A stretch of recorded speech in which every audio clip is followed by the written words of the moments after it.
Sahabat-sahabat dimanapun berada, saya Zulkifli M. Abbas mengharapkan sahabat-sahabat semua untuk kemudian mensubscribe, like dan juga men-share channel kita ini. Salam Tauhid, salam satu Tuhan.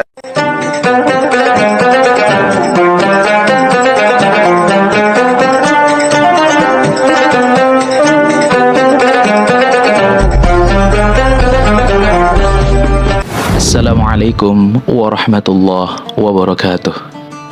Alhamdulillahi rabbil alamin, wabihi nasta'inu ala umurid dunya waddin. Salatu wassalamu ala sayyidil mursalin wa ala alihi wa ashabihi ahli sidiki wal wafai. Qala Allah ta'ala fi muhkami tanzilih, a'udzu billahi minasyaitonir rajim. Ud'u ila sabili rabbika bil hikmah wal mau'izatil hasanah wajadilhum billati hiya ahsan, inna rabbaka huwa a'lamu biman dhalla an sabili wa huwa a'lamu bil muhtadin. Shadaqallahul azim wa balagha rasuluhun nabiyul habibul karim wa nahnu ala dzalika minasyahidin walhamdulillahi rabbil alamin. Ahlan wa sahlan di channel Muhasabah Media. Di video kali ini sesuai dengan judul yang tertera, kita akan membahas sebuah diskusi lintas agama. Namun sebelum itu kami mengingatkan kepada ikhwan fillah, yuk sama-sama bantu channel ini dengan cara like, komen, dan subscribe. Pada ikhwan fillah yang ingin berbelanja, langsung saja bisa klik link yang ada di deskripsi kita ke videonya. Bang Zuma dan Bang RK, perdebatan kalian akan terdiri dari dua bagian. Yang pertama, seperti yang kemarin Bang Zuma dan Bang RK, untuk Bang Zuma ya, Bang RK belum. Seperti yang kemarin, kalian akan ada timer debat Bang Zuma. Jadi masing-masing akan mendapatkan 4 menit. Saya rasa itu adalah waktu yang cukup dan efektif menyampaikan presentasi kalian. Jadi yang akan mulai pertama adalah Bang RK. Karena tema ini adalah responsibility utama yang diangkat oleh Bang RK. So Bang RK yang bertanggung jawab untuk membuktikan bahwa Yesus itu beneran Kristus dengan data yang valid, dengan data yang bisa dibuktikan. Setelah itu diikuti oleh Bang Zuma 4 menit berikutnya, terus berulang selama 7 menit. Untuk partai ini aturannya yang dipakai hanya 2, Bang Zuma dan Bang RK, jadi tidak terlalu ketat ya. Yang pertama, tidak boleh ada penghinaan dan penistaan dalam bentuk apapun, agama, lambang negara, pribadi. Yang kedua, wajib tunjuk data. Datanya itu harus valid ya, dari kitab suci sebagai primer. Kalau ada sumber pendukung lain, tunjukkan bukunya. Kalau dalam bahasa non-Indonesia, tolong sertakan terjemahannya. Sesimpel itu. Setelah itu, kalian berdua akan diberikan ke partai kedua, yaitu tektokan langsung selama 45 menit. Jika tidak ada pelanggaran dan frekuensinya bagus, ada extension timing sebanyak 15 menit. Setelah itu debat selesai. Bang Zuma sudah pernah di sini. Jika pelanggaran sekali, itu akan terdengar bel. Jika 2 kali akan diturunkan, bukan di kick. Berarti yang tersisa akan keluar sebagai pemenang. Ini dia babak pertama. Oke, salve untuk kita semua. Selamat malam. Semoga kabar kita dalam keadaan sehat selalu. Kita senantiasa dibimbing, diberkati oleh Allah yang Maha Kuasa, Bapa, Putra, dan Roh Kudus. Amin. Oke, jadi pada malam hari ini dengan tema kapan Yesus jadi Kristus. Berbicara tentang kapan, berarti berbicara tentang waktu. Ya. Berbicara tentang kapan berarti berbicara tentang waktu. Ya, entah itu past tense, entah itu present tense, entah itu future tense. Nah, di sini saya ingin bermain gramatikal juga dengan Bang Zuma, ya. Ya, seperti apa kita sama-sama memahami gramatikal, ya. Dan berbicara tentang Kristus berarti berbicara tentang Kristus dalam kekekalan masa lampau. Ya, saya tunjukkan datanya, ya. Nah, ini di dalam Yohanes pasal 8 ayat 58. Kata Yesus kepada mereka, "Aku berkata kepadamu, sesungguhnya sebelum Abraham menjadi ada, Abraham jadi, aku telah ada." Ya. Di dalam bahasa Yunani, Yohanes 8 ayat 58, di sini Yesua, ya, Yesua ini menggunakan kata yang kita pakai, ya, ya, Yesua amen lego prin, ya, Abram ego emi, ya. Di sini dia menyatakan dirinya adalah ego emi. Aku ada, akulah Tuhan. Nah, ini setara dengan perkataan dalam Keluaran pasal 3 ayat 14. Nah, di sini dia menggunakan bentuk waktu, to be. Bentuk to be-nya adalah was. Bahasa Yunani-nya adalah genestai. Ya, jadi Yesus Kristus mengatakan sebelum Abraham menjadi ada, aku telah ada. Ya, saya melakukan sebuah komparasi dengan sebuah buku, ya, bukunya John F. Walford. Ya, buku ini dalam sebuah diterjemahkan oleh Cahya, oleh gambar sampul yakin. Ya, memang saya beli pada zaman itu belum ada ISBN, tetapi saat ini sudah ada ISBN. Silakan dicek. Judulnya adalah Yesus Kristus Tuhan Kita. Ya, bagaimana di halaman 15 dia mengatakan seperti ini. Ya, dia mengatakan bahwa sebelum Abraham menjadi ada, aku telah ada. Ya, di sini, aku telah ada. Ya, sebagaimana ya ayat ini pernyataan, ada beberapa pernyataan. Benarkah Yesus sudah ada sebelum dunia ada? Di halaman 17. Ya, di sini perkataan yang digunakan untuk pertama kali adalah firman itu adalah Allah.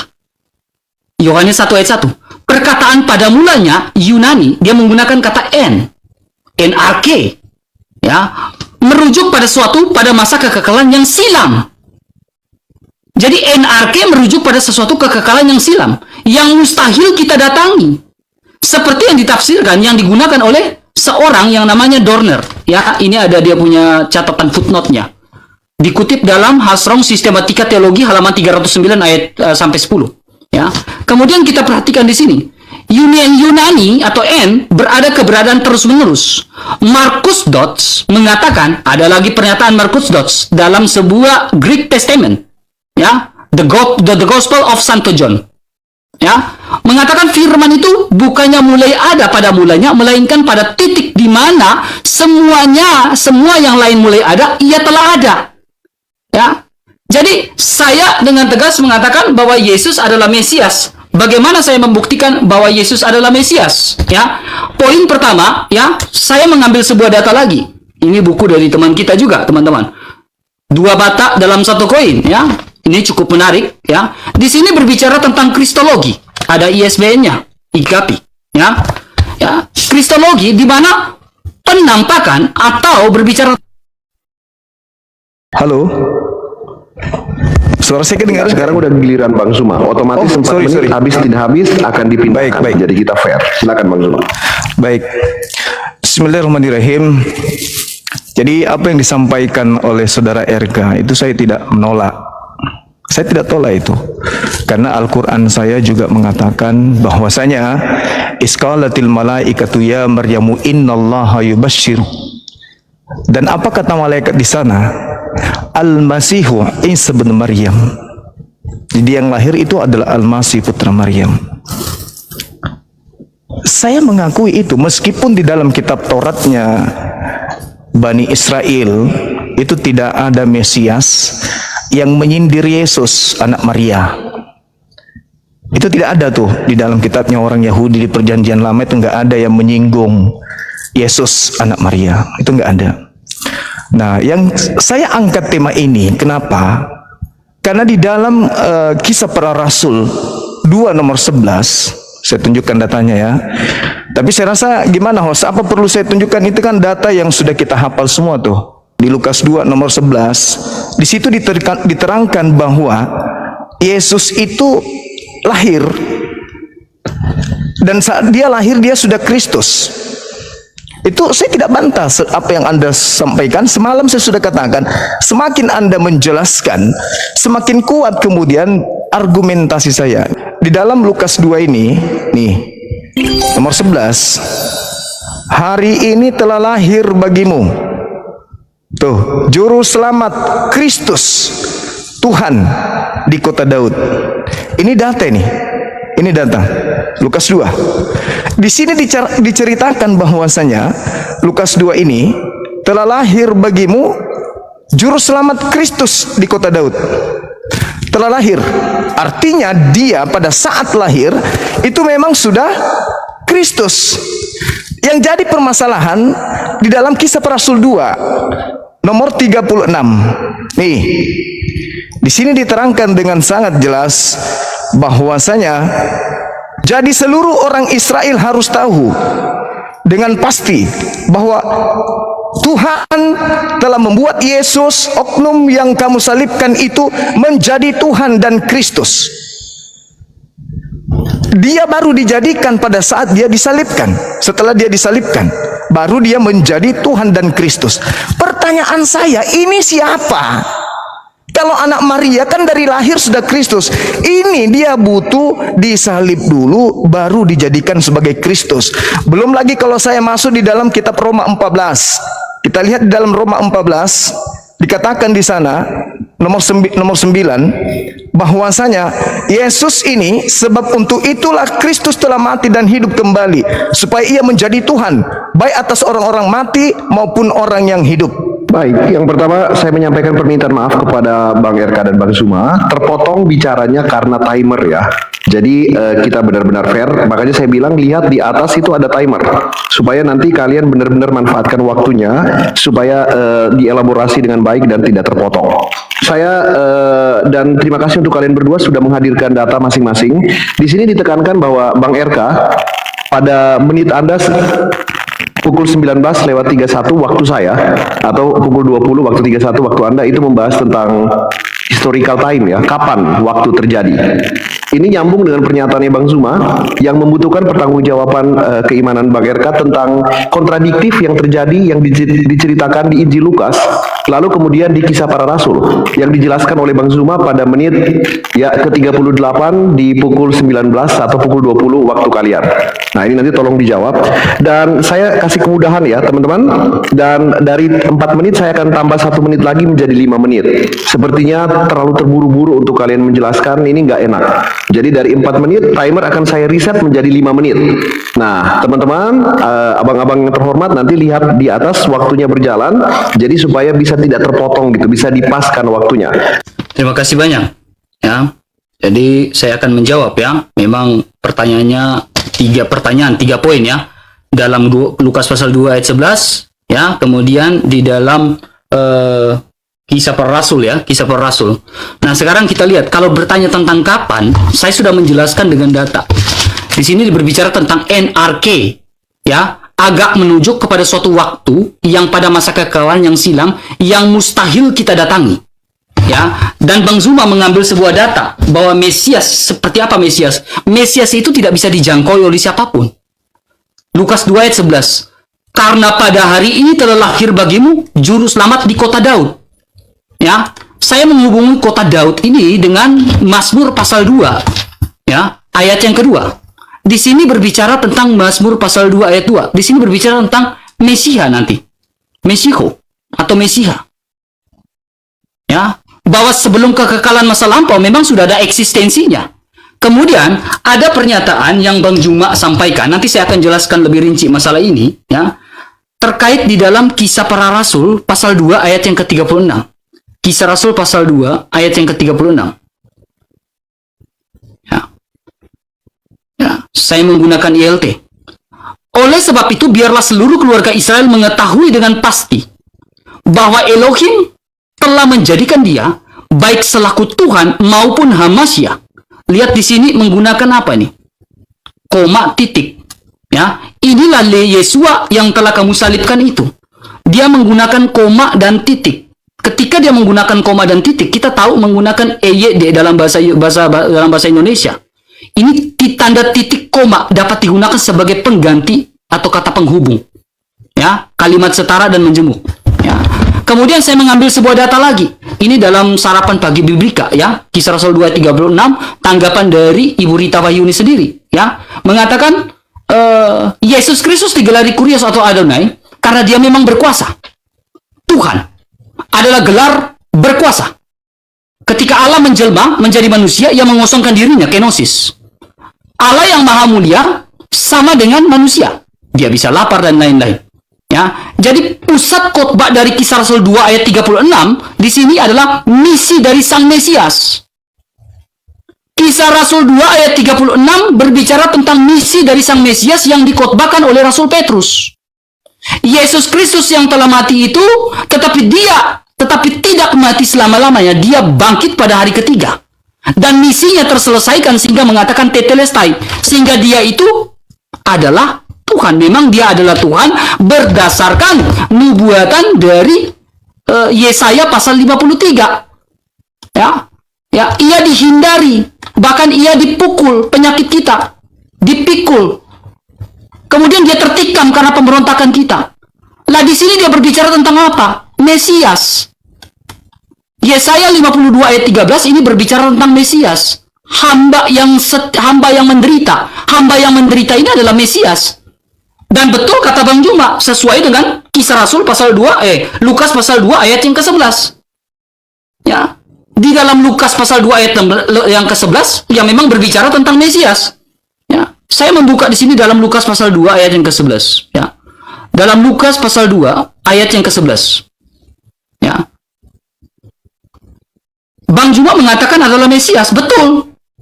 Mesias, Yesus adalah Mesias berdasarkan nubuatan-nubuatan dalam Yesaya 53 dan juga Yesaya 52. Saya bisa tunjukkan data sehabis ini. Tetapi yang menjadi pertanyaan saya, yang menggelitik, apakah Bang Juma meyakini bahwa Isa itu adalah Yesus? Itu menggelitik. Pertanyaan Bang Juma seolah-olah Isa adalah Yesus. Ingat, di dalam Kisah Rasul 2 ayat 36 berbicara tentang khotbah Petrus bahwa memang Yesus Kristus menggenapi segala sesuatu yang tertulis di dalam nubuatan. Dan memang dia adalah Kristus, makanya disebut sebagai Hamasya dan mendapatkan gelar sebagai Tuhan, pemilik, penguasa. Ya, pertanyaan saya simpel. Apakah Bang Juma mengakui Isa sebagai Yesus? Sehingga membuat sebuah pertanyaan seperti itu. Kemudian pertanyaan kedua saya, Bang Juma, adalah, ya, dalam esensi tentang Mesias, pandangan Bang Juma, maksud dan arti dari Mesias itu apa? Apa arti dari Mesias? Jadi Anda semakin menguatkan adanya perbedaan antara Kristus yang lahir di kota Daud dengan Kristus yang keluar dari kubur. Saya kasih data kepada Anda ya, supaya Anda lihat secara cermat apa yang ada di dalam pernyataan khotbah Petrus. Sederhana kok ini. Kalau kita melihat dari data 31, nih. Karena itu ia telah melihat ke depan dan telah berbicara tentang kebangkitan Mesias. Ketika ia mengatakan bahwa dia tidak ditinggalkan di dalam dunia orang mati. Ini berbicara mengenai kenaikan Mesias, tidak ditinggalkan di dunia orang mati. Lalu kemudian dagingnya tidak mengalami kebinasaan. Dagingnya tidak mengalami kebinasaan. Berarti Kristus yang lahir di kota Daud itu dagingnya tidak ditinggal di kubur dan dagingnya tidak kemudian mengalami kebinasaan. Itu Kristus yang lahir di kota Daud, yang dilahirkan oleh Maria. Sedangkan yang dikatakan kemudian di data 36-nya ini adalah oknum yang baru disebut Kristus setelah mengalami penyaliban. Nanti setelah mengalami penyaliban kemudian baru dia diangkat, dilantik menjadi Tuhan. Ini adalah oknum yang berbeda. Kalau Kristus di data nomor 3132, Kristus yang asli itu kemudian dagingnya tidak mengalami kebinasaan dan dia tidak ditinggalkan di kubur. Bagaimana dengan disalib? Disalib mati, disalib dikubur. Sedangkan ini adalah kemarahan Petrus kepada mereka yang kemudian menjadikan oknum tersebut sebagai korban. Lalu Petrus mengatakan, Tuhan, orang Israel harus tahu bahwa Tuhan telah membuat Yesus yang kau salibkan itu menjadi Tuhan dan Kristus. Ketika mereka mendengarkan hal tersebut, ketika mereka mengetahui hal tersebut, kemudian mereka kemudian bertaubat, mereka kemudian hatinya kemudian merasa terharu. Lalu mereka bertanya kepada Petrus dan murid-murid lain, apa yang harus kami lakukan wahai saudara-saudara? Jawab Petrus kepada mereka, bertaubatlah dan hendaklah kamu masing-masing kemudian dirimu dibaptis dalam nama Yesus Kristus untuk pengampunan dosamu.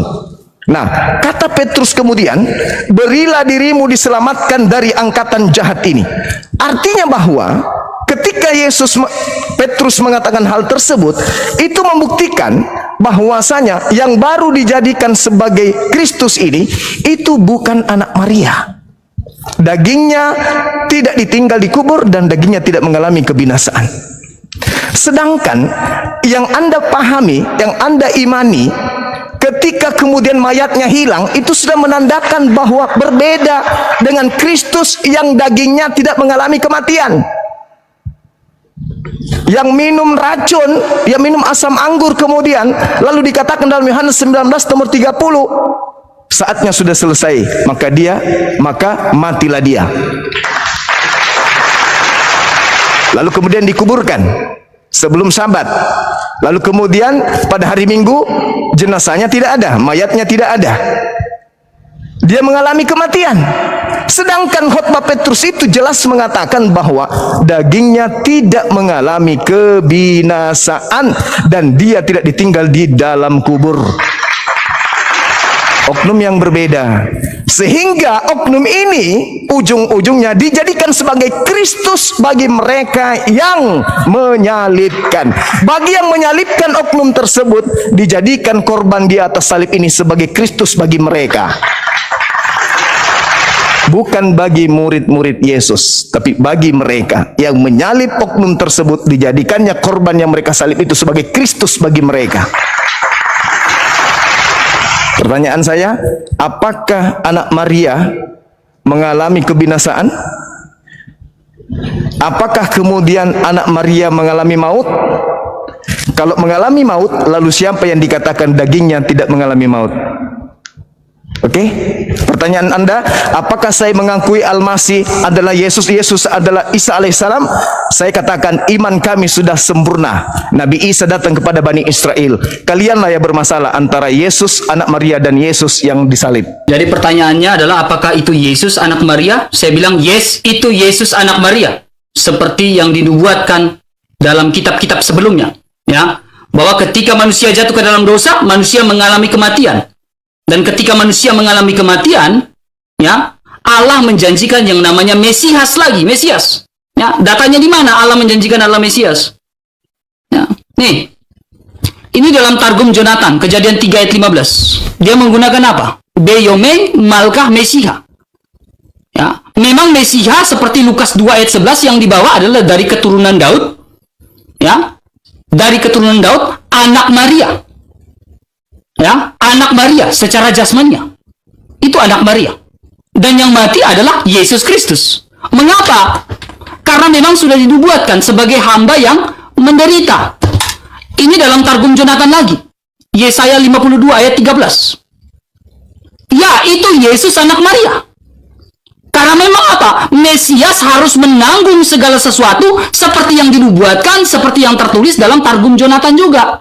Bahwa yang datang itu adalah Mesias yang disebut sebagai raja. Ya, dan hamba yang menderita di sini, ya, my servant the Messiah. Messiah, Mesiha. Hamba yang menderita adalah Yesus Kristus. Dan memang dia adalah Mesias. Di sini saya membuktikan bahwa Yesus adalah Mesias sesuai dengan nubuatan Yesaya 53 dan juga Yesaya 52 dalam Targum Jonathan memang mengatakan itu adalah Mesias. Dan Bang Juma sendiri sudah mengatakan bahwa Lukas 2 ayat 11 adalah Mesias. Adalah Mesias. Dan memang Mesias menderita. Yesaya 53, Yesaya 52 ayat 13 menderita dia. Karena memang apa? Dosa yang mengakibatkan kematian. Karena kematian mengakibatkan dosa. Dan maka dari itu, obat dari dosa-dosa manusia seperti yang tertulis dalam Targum Jonathan adalah apa? Dalam Targum Jonathan adalah Mesias. Ya. Saya terjemahkan ke Indonesia. Dia mengatakan obatnya adalah Raja, Mesiha. Ya, dan memang Mesias menderita seperti Targum Jonathan yang dalam Yesaya 52 ayat yang ke-13. Dan memang itu adalah Mesias. Bukan yang lain. Atau Yesus yang lain yang disalibkan. Kalau Yesus yang tidak disalibkan, yang utuh badannya, yaitu adalah Isa Barabas, Yesus Barabas. Yang tidak mengalami sakit, yang tidak mengalami apa adalah Yesus Barabas. Yang tubuhnya utuh, Yesus Barabas. Tetapi Yesus, anak Maria, disalibkan. Karena memang dia harus menggenapkan segala nubuatan tentang Mesias itu.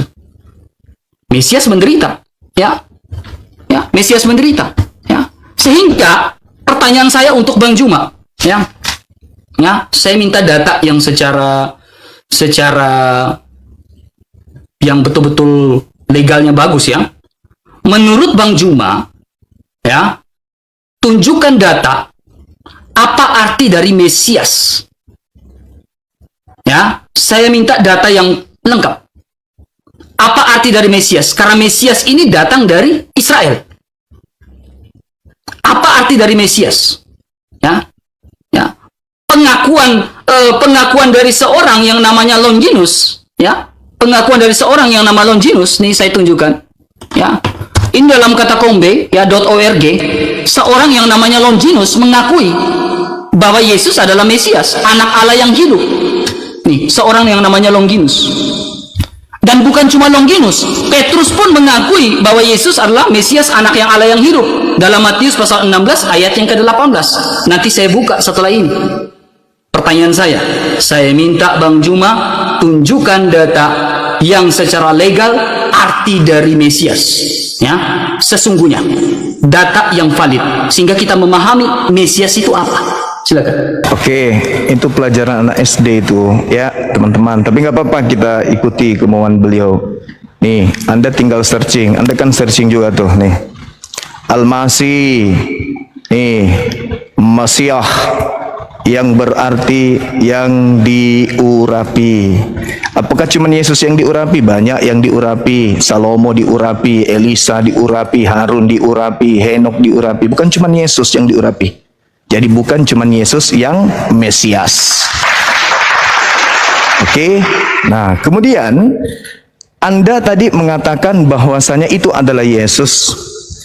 Di Petrus 2 itu, saudara, di Petrus 2 jelas dikatakan bahwasanya Mesias yang dinaikkan Tuhan, ya kita lihat lagi ya di Kisah Para Rasul. Nih, kitab Anda nih. Karena itu ia telah melihat ke depan dan telah berbicara tentang kebangkitan Mesias ketika ia mengatakan bahwa dia tidak ditinggalkan di dunia orang mati dan bahwa dagingnya tidak mengalami kebinasaan. Yesus inilah yang dibangkitkan Tuhan, dan tentang hal itu kami semua adalah saksi. Dan sesudah ia ditinggikan oleh tangan kanan Elohim. Jadi dia ditinggikan oleh tangan kanan Elohim. Siapa dia? Dia yang tidak mengalami kematian. Dia menerima Roh Kudus yang dijanjikan itu. Maka dicurahkannya apa yang kamu lihat dan dengar di sini. Sebab bukan Daud yang naik ke surga, malahan Daud berdiri berkata, Tuhan telah berfirman kepada Tuanku, duduklah di sebelah kananku sampai kubuat musuh-musuhmu menjadi tumpuan kakimu. Jadi seluruh kaum Israel harus tahu dengan pasti bahwa Allah telah membuat Yesus yang kau salibkan itu menjadi Tuhan. Ingat ya, Yesus yang tidak mengalami kematian tadi itu diangkat oleh tangan kanan Elohim. Bukan diangkat oleh manusia. Bukan diangkat, ditinggikan oleh manusia. Sebagaimana yang dijelaskan dalam Yohanes 8, nomor 28, ditinggikan oleh manusia, yaitu tentara Romawi. Kalau yang dagingnya tidak membusuk ini, yang tidak jadi mayat ini, yang kemudian tidak dikubur ini, itu ditinggikan oleh malaikat tangan kanan Elohim. Tangan kanan Elohim yang menaikkan, bukan tentara Romawi. Itu yang perlu Anda pahami dengan baik. Kemudian ini kita lihat. Nih, sesudah meminum anggur asam itu, lalu dia mengatakan sudah selesai kepada kepalanya, dan kemudian dia katakan dia menyerahkan nyawanya, lalu mati dia, mengalami kebinasaan. Itu satu. Kemudian dikatakan dalam Yohanes 20, nih Yohanes 20 nih, kitab saudara. Pada hari pertama minggu itu pagi-pagi benar, ketika hari masih gelap, pergilah Maria Magdalena ke kubur, dan ia melihat bahwa batu telah diambil dari kubur. Tuh, dari kubur. Tuh, kubur siapa? Kubur Kristus yang disalibkan oleh orang-orang Romawi. Sedangkan Yesus yang dikhutbahkan Petrus itu tidak mengalami kematian, dan jasadnya kemudian tidak mengalami kebinasaan. Oke? Dan dia sudah Kristus dari sejak lahir. Bahkan kamu masuk ke dalam kitabnya orang Yahudi bahwa dia sudah Kristus. Lalu siapa yang diangkat jadi Kristus ini? Ada dua Kristus di sini. Di Kisah Para Rasul 2 ini ada dua Kristus. Yang satu diangkat oleh tangan kanan Elohim, yang satu kemudian dilantik menjadi Tuhan Kristus dia. Ayo. Sedangkan diumumkan pada kelahirannya di Lukas 2, pada hari ini telah lahir bagimu Kristus di kota Daud. Sudah diumumkan tuh. Sudah diumumkan, orang Israel sudah tahu semua. Tapi ada pengumuman kedua di data nomor 36. Jadi seluruh kaum Israel harus tahu dengan pasti bahwa Tuhan telah membuat Yesus yang kau salibkan itu menjadi Kristus. Loh, bukannya tadi diumumkan pada saat lahir sudah jadi Kristus? Hah? Kok diumumkan lagi yang keluar dari kubur jadi Kristus? Sayangnya Kristus yang lahir di kota Daud itu adalah Kristus Bani Israel. Sedangkan Kristus yang keluar dari kubur ini adalah Kristus bagi yang menguburkan. Sampai di sini paham? Makanya Yesus berkata dalam Matius 24 nomor 24, waspadalah kepada Kristus palsu yang datang kepadamu dengan memakai namaku dan berkata akulah Kristus. Dia akan menyesatkan banyak orang. Itu yang mana loh? Kristus yang mana itu? Coba Kristus yang mana yang menyesatkan itu, yang palsu itu? Silakan. Apa Yesus menjadi Kristus? Sejak semula. Ya. Dia eksis dalam nubuatannya. Mazmur 2 ayat 2, raja-raja dunia bersiap-siap dan para pembesar bermufakat bersama-sama melawan Adonai yang diurapi. Ya, dan yang diurapi ini memang dikatakan dalam ini adalah Mesias, Mesio. Ya. Kemudian tadi saya ingat, ya, ada beberapa pandangan dari Bang Juma bahwa semua itu adalah pandangan dari Bang Juma yang mengatakan bahwa, maaf, saya harus ambil lanjut ini, mengatakan bahwa dia binasa. Ya, dia binasa. Ya, ini saya ada satu buku yang menarik, ya, The Antiquities of the Jews. Ya, Yesus anak Maria itu dibangkitkan. Ya, karena dia anak Allah juga. Ya, karena dia adalah Mesias. Ya, The Antiquities of the Jews mengatakan then alive again, ya, bab ketiga. Ya, the third day, dia bangkit pada hari ketiga. Jadi jangan bilang Yesus diangkat, Yesus mati. Ini dalam Flavius Josephus, dia bangkit. Ya, saya hanya menanggapi perkataan dari Juma, Bang Juma, ya, maaf ya. Ya. Kemudian kalau berbicara tentang Yesus disebut Kristus, ya, pengakuan dari, nih saya mengambil sebuah data lagi, pengakuan dari Petrus mengatakan engkau adalah Mesias, anak Allah yang hidup. Matius pasal 16 ayat 18. Anak Allah yang hidup, dan anak Allah itu adalah Mesias. Betul atau tidak kalau anak Allah adalah Mesias? Ya, Petrus mengakui itu. Ya, Petrus adalah seorang Yahudi dan dia mengakui. Ya, Matius 16 ayat 18. Menurut kamu, siapakah anak Allah itu? Engkau adalah Mesias. Lalu pengakuan Petrus, engkau adalah Mesias, anak Allah yang hidup. Ya, jadi anak Allah merujuk pada Mesias. Dan memang Mesias dalam praeksistensinya sudah menyatakan diri. Mazmur 2 ayat 2. Lalu yang tadi saya tunjukkan, manusia jatuh ke dalam dosa. Dan ini saya tunjukkan lagi satu data. Ya, ini dalam Sukah 52a. Ya, Sukah 52a. Mesias ben Yosef yang terbunuh. Dan memang Mesias memang harus menggenapi segala sesuatu. Ini Sukah 52a ayat yang ke-6. Yang terbunuh. Ya, pertanyaan saya, Bang Juma, tunjukkan data secara valid apa arti dari Mesias, sehingga kita memahami latar belakang apa yang saya jelaskan ini. Ya, Mesias memang harus menderita. Saya sudah menunjukkan Targum Jonathan. Targum Jonathan 52, Yesaya 52, merujuk pada Mesias yang menderita. Hamba yang menderita adalah Mesias. Dan Yesus Kristus menggenapi segala sesuatu dengan kematiannya di atas kayu salib. Dan bangkit pada hari ketiga. Dan saya menunjukkan data dari Flavius Josephus, The Antiquities of the Jews. Ya, dan itu Mesias menggenapi segala sesuatu. Makanya saya tanya, apa arti dari Mesias? Saya minta data resmi.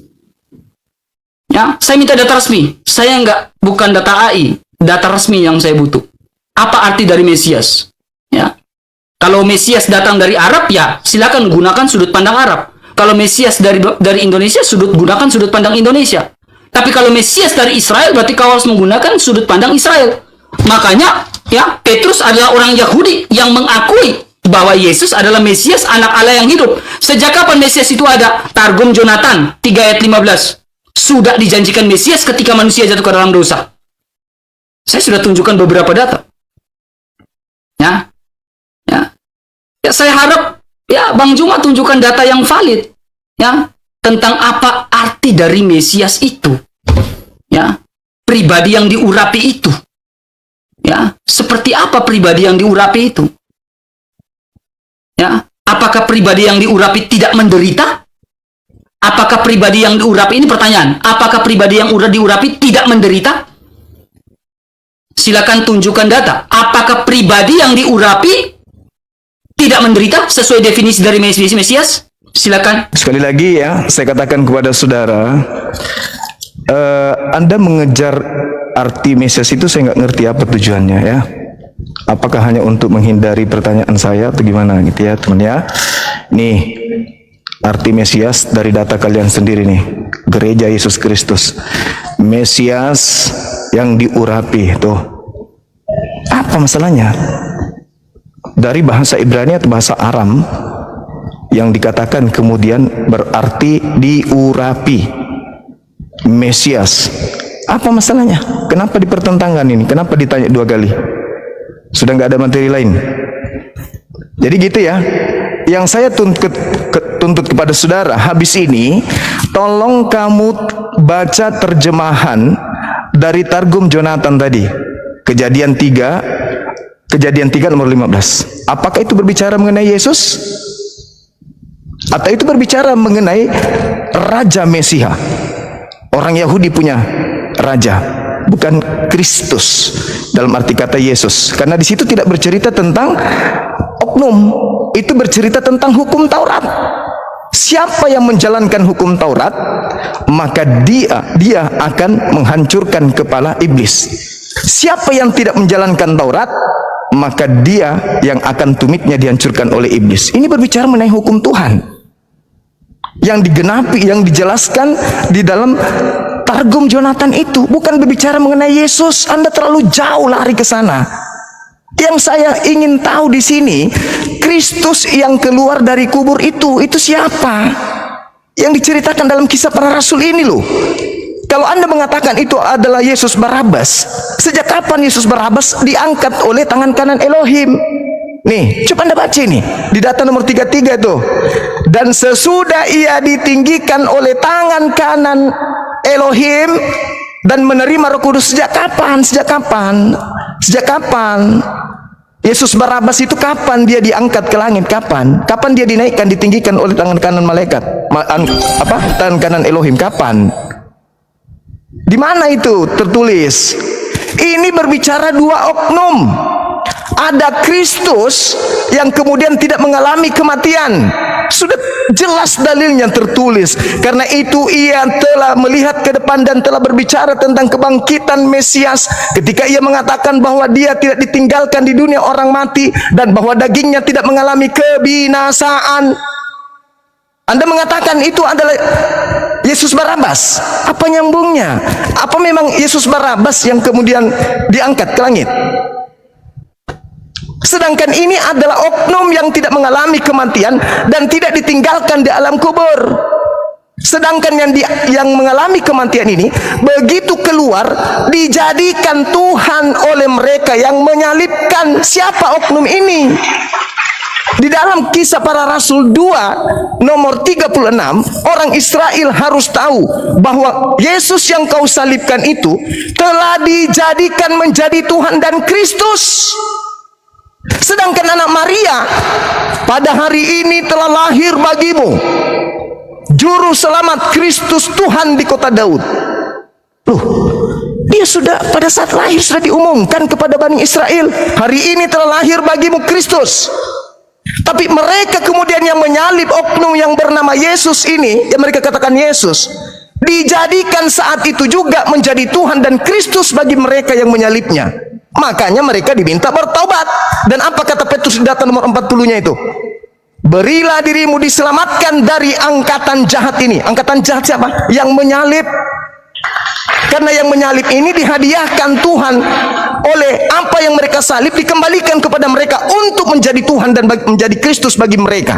Pertanyaan saya, saudara, siapa Kristus yang diberikan kepada si penyalib-penyalib ini? Karena anak Maria tidak mengalami kematian, dagingnya tidak membusuk, tidak ditinggal di dunia orang mati. Itu siapa yang jadi Kristus ini? Karena kalau Yesus anak Maria, Anda sendiri capek-capek, Anda kemana-mana, Anda capek kemana-mana. Ini yang kita bahas ini dari semalam loh. Siapa Kristus yang baru jadi Kristus setelah dia dikubur ini? Itu siapa? Bukankah Yesus sejak lahir dia sudah Kristus? Coba Anda jelaskan kepada saya, itu Kristus siapa itu? Silakan. Jadi di sini berbicara, ya, kalau kita lihat dari ayat pasal 2 ayat 34, sebab bukan Daud yang naik ke surga, malahan Daud sendiri yang berkata, Tuhan telah berfirman kepada Tuanku, duduklah di sisi kananku sampai ku buat musuh-musuhku menjadi tumpuan kakimu. Nah, ayat dalam Kisah Rasul ini berhubungan dalam Mazmur 110 ayat yang ke-1. Nih. Nah, Mazmur 110 ayat yang ke-1. Ya.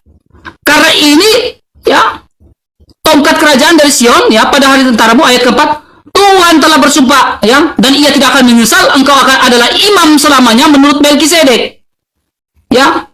Di dalam Mazmur 110 ayat 1 ini, bahwa Tuhan duduk dari sebelah kananku ini akan berhubungan dengan Matius. Nih.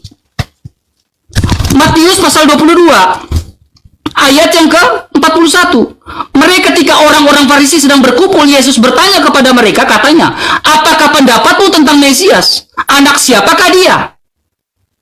Kata mereka, anak Daud, seperti yang dibacakan oleh Bang Juma tadi di Lukas 2 ayat 11. Kata mereka kepada mereka, jika demikian, bagaimana mungkin Daud yang oleh pimpinan roh dapat menyebut dia Mesias adalah tuannya ketika ia berkata, duduklah di sebelah kanan. Ini Mazmur 110.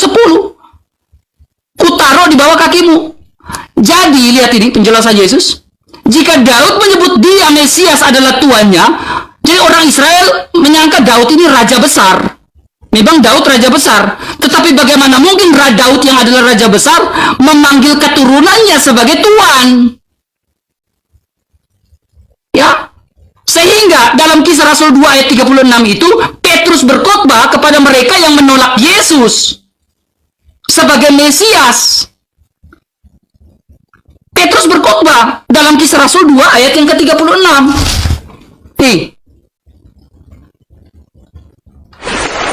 Ya, Bang, coba perhatikan ini. Ya.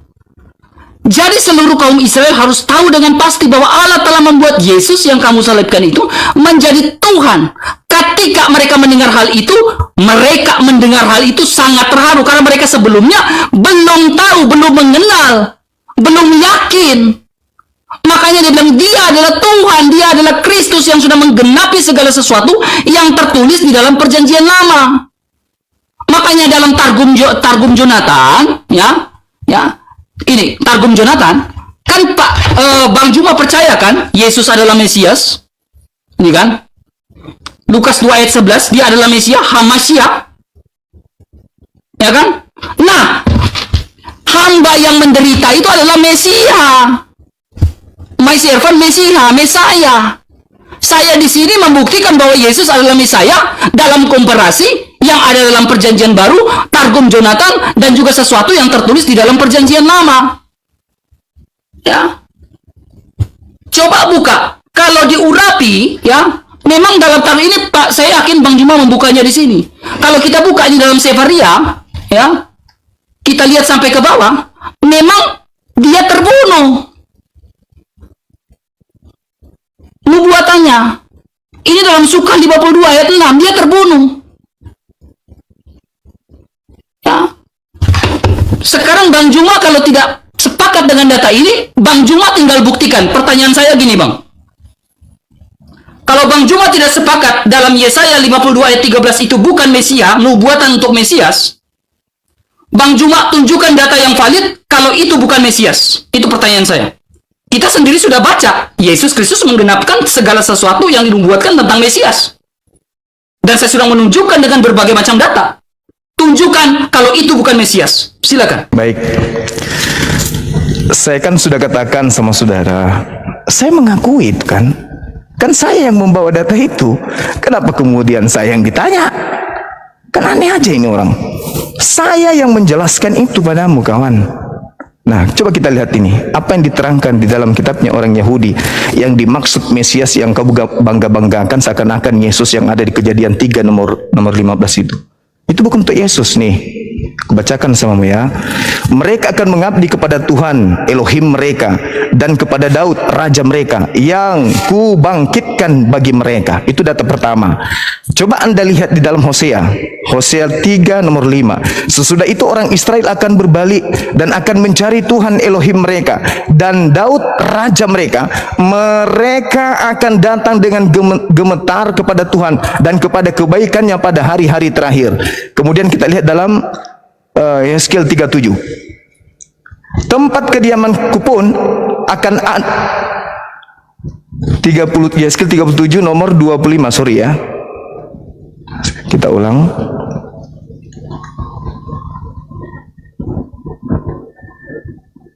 Atau saya baca aja, Anda tahu nggak? Atau harus saya tunjukkan dulu?